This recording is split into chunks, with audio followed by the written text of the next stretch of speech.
wrong. I gotta keep it separated. Oh, all right. Let me fix You this. see that? Yeah. Here, this is what you want to do. Here, I'll Shift L. Shift L. There's a difference between here. G. Dadgummit. G. Why aren't you G'ing? G. What happened? What's happening to my brush? What is going on here? I can't seem to do anything on Photoshop. Tab. Eight. Fill. Fill works. Tab. There we go. Oh. I was grouping everything. All right. Close. Whoops. Undo. All right. Regular old G, please. Shift. G. All right. That's a drop shadow. Right? So for those, this is a very, very basic art lesson here I'm about to give. When you're doing art, let's say we're doing a ball, right? Here's your ball. Your, gummit, brush. Oh, my target layer is hidden. Brush, you know, I'm not going to do this with brush. So your ball has shading like this, right? But and that's what you're kind of doing. You're creating a form. Oops, dadgummit. You're creating a form with the shades, with the shading. So when it's going around, it's creating the form of the ball or whatever it is. It's a bicep or a calf or whatever. You're using these soft airbrush gradations of tone of color, whatever it is. But the ball also casts a shadow, right? And the shadow is hard.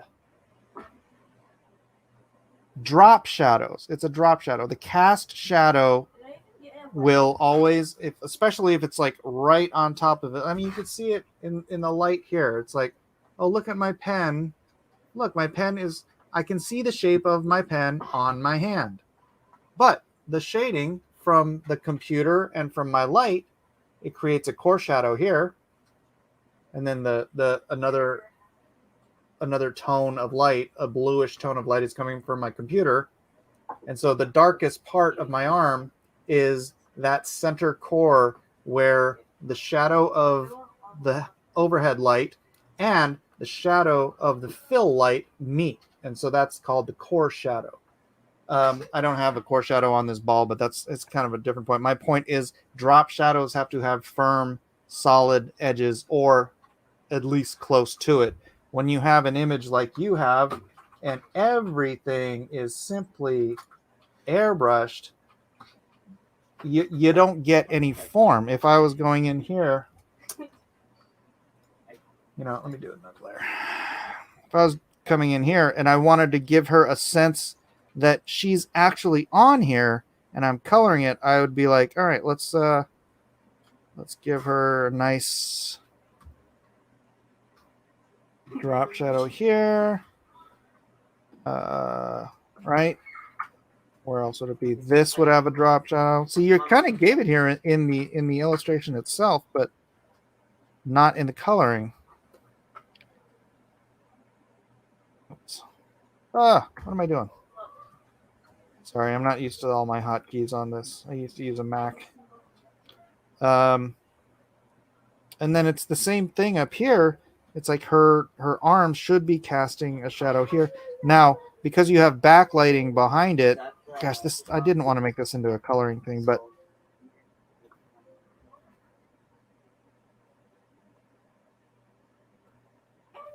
God, dadgummit. All right, deselect layer.